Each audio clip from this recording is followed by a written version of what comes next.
Siapa yang tak kenal kawasan Pantai Senggigi? Pantai dengan deburan ombak dan hamparan pasir yang menjadi ikon dan destinasi wisata di Pulau Lombok ini menawarkan surga bagi siapapun yang menyukai keindahan alam. Lambaian pohon kelapa dan deretan perahu nelayan yang berjajar di sepanjang pantai menjadi hal yang tak bisa dilepaskan dari pandangan mata bila senja menyapa. Apalagi bila matahari senja berwarna merah jingga berdampingan dengan pelangi. Sungguh, alam memberikan kesyahduan tiada tara. Di antara deretan pantai, terlihat seperti ular, air sungai mengalir dengan tenangnya menyusup air laut. Air tawar membawa berbagai aroma kehidupan, menyusuri jauhnya harapan di atas gunung. Inilah Sungai Meninting, sungai yang melintas dan menjadi pembatas wilayah Kabupaten Lombok Barat dan Kota Mataram, menjadi salah satu tujuan para pemancing. Posisi sungai sebagai pintu masuk ke laut kawasan Pantai Senggigi menjadi area pertemuan ikan laut dan ikan air tawar. Kondisi demikian menjadikan daya tarik para pemancing. Bahkan, para pemancing rela melawan dinginnya malam demi menyalurkan hobinya. Tak jarang, hingga tengah malam, masih terlihat para pemancing asyik melempar joran ke sungai demi mendapatkan sambutan ikan-ikan muara Sungai Meninting. Para pemancing bukan tidak mengetahui jika di sungai pembelah kedua kabupaten itu ada daerah-daerah yang mempunyai aura mistis. Bagi mereka, tak masalah. Yang penting, hobi tersalurkan.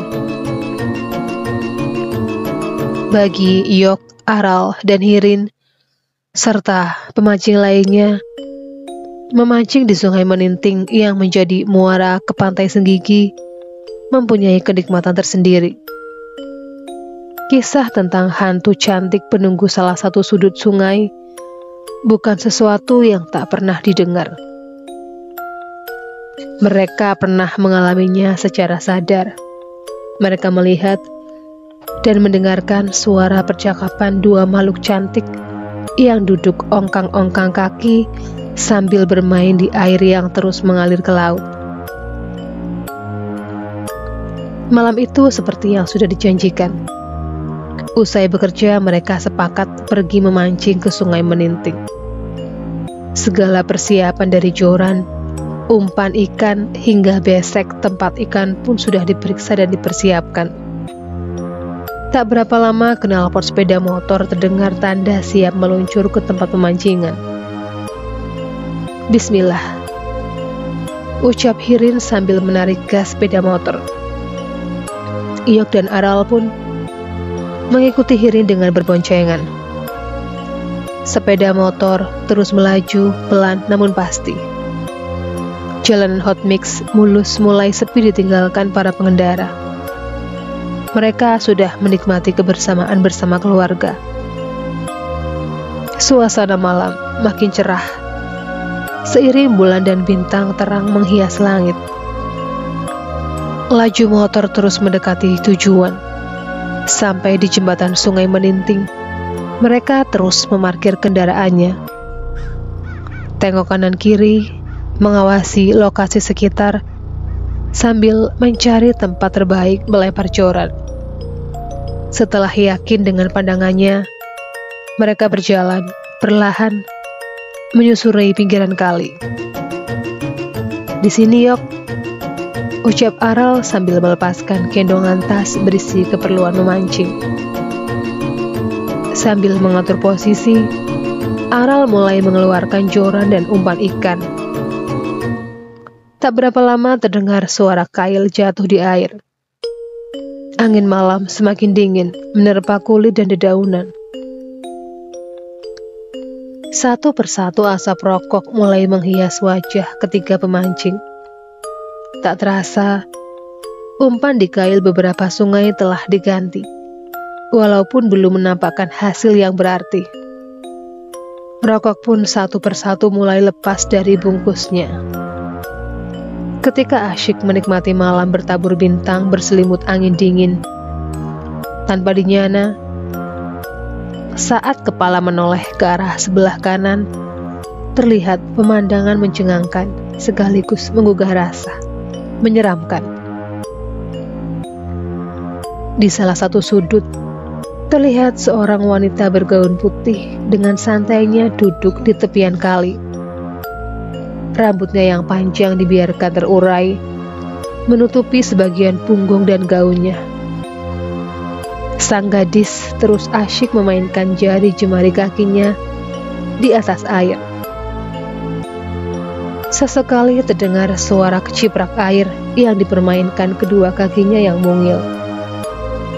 Bulu kuduk semakin meninggi, menghias tengkuk Yok, Aral, dan Hirin. Manakala tak berapa lama terlihat lagi seorang gadis sudah duduk dengan santainya di samping gadis yang satu. Kedua gadis itu asyik bercanda, seakan tak menyadari kehadiran para pemancing. Kedua gadis dengan penampilan sama itu tak menghiraukan keadaan sekeliling. Mereka terus asyik bermain di tepi sungai dan bermain di riaknya air. Saat terpana menyaksikan pemandangan itu, kemudian terdengar kedua gadis melakukan pembicaraan. Mereka seperti teman lama yang saling curhat, menceritakan apa yang mereka alami setelah beberapa lama tak bersuara. Suara obrolan kedua gadis itu jelas terdengar.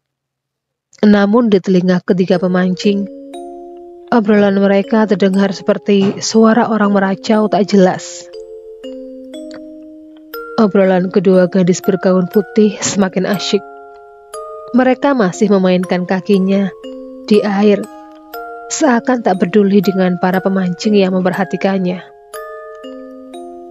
Justru ketidakpedulian kedua gadis cantik ini membuat susut nyali ketiga pemancing. Secara perlahan, ketiganya bergeser menjauhi kedua gadis cantik itu. "Ral, ayo kita pulang," bisik Yok. Aral yang mendapat ajakan tersebut hanya bisa mengangguk.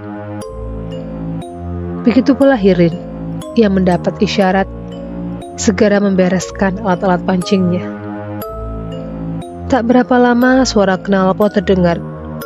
Tanda mesin motor sudah hidup dan siap meluncur meninggalkan lokasi pemancingan. Tanpa bertanya lagi, Hirin langsung tarik gas meninggalkan lokasi pemancingan. Tetapi Yok dan Aral mengalami nasib yang kurang menguntungkan. Berkali-kali motor di starter, tapi tak sekalipun mesin motor mau hidup. Keduanya silih berganti menggunakan kekuatan kakinya untuk starter kaki. Tapi usaha itu pun masih terus mengalami kegagalan. Keringat dingin yang mengalir di antara dahi dan sela-sela rambut makin menambah kecut hati kedua pemancing. Keduanya segera menuntun sepeda motor menjauh dari lokasi parkir. Setiap ada kesempatan untuk menstarter motor, hal itu tak pernah luput dilakukan. Tapi tetap saja, mesin motor belum mau bersahabat. Rasa kecut di hati semakin menambah lemah tenaga yang tersalur lewat kaki untuk menghidupkan mesin motor. Dua kaki kedua pemancing seakan hilang tenaga.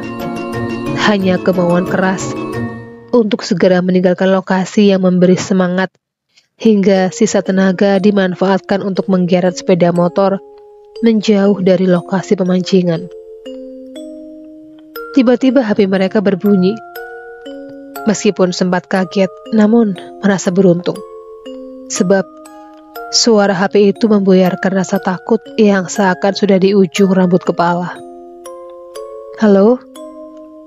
Terdengar suara di seberang sana. "Iya, halo," jawab Yok menimpali suara Hirin. "Di mana?" tanya Hirin. "Masih di dekat Sungai Meninting. Motor tak mau hidup," jawab Iyok. "Di mana, Rin?" tanya Iyok. "Aku sudah di rumah," jawab Hirin. Mendengar jawaban Hirin semakin menambah rasa kecut Iyok dan Aral. Mereka baru sadar.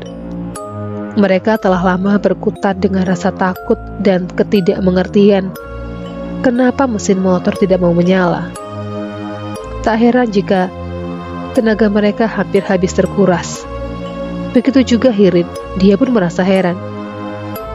Sesampainya di rumah, ternyata kedua temannya tak berada di belakangnya. Padahal, waktu tempuh cukup lama. Jika dihitung jarak tempuh dari Sungai Meninting ke kawasan Cemara, paling tidak butuh waktu 30 menit. Mendapat jawaban Hirin, semangat keduanya bangkit kembali. Motor terus dituntun menjauhi lokasi memancing di tepi Sungai Meninting. Setelah beberapa sungai mencoba, maka terdengar knalpot memainkan peran. Pertanda mesin motor hidup dan siap meluncur. Tanpa pikir panjang, keduanya segera naik dan gas pun langsung tertarik dengan kuatnya. Tak banyak suara yang keluar dari keduanya. Dia membisu, membayangkan apa yang sebenarnya terjadi hingga mereka tertinggal begitu jauh dari Hirin. Ngeri, ucap keduanya hampir bersamaan ketika bertemu Hirin di rumah. "Kenapa kamu tinggal, Rin?" tanya Aral setelah keadaan tenang dan napas teratur dengan baik. "Saya kira Side ikut di belakang. Saya nggak tahu kalau Side masih tertinggal di Meninting," jawab Hirin dengan wajah penuh penyesalan. "Ya sudahlah, anggap ini sebagai pengalaman. Lain kali kita mancing lagi ya di sungai yang lain," tanya Iyok menimpali ucapan Hirin. Keduanya pun mengiyakan. Malam itu ketiganya melanjutkan cerita dengan canda tawa. Seakan tak ada kejadian yang membuat mereka ketakutan tiada kepalang. Yang pasti, mancing masih menjadi hobi bagi ketiganya dan tak mungkin dihilangkan. Hingga saat ini, mereka masih terus menyalurkan hobi mancing. Tak pernah lagi memikirkan wanita cantik yang ada di Sungai Meninting. Demikianlah pengalamanku ketika aku memancing di Sungai Meninting. Sekian dulu video kali ini. Jumpa lagi di video berikutnya.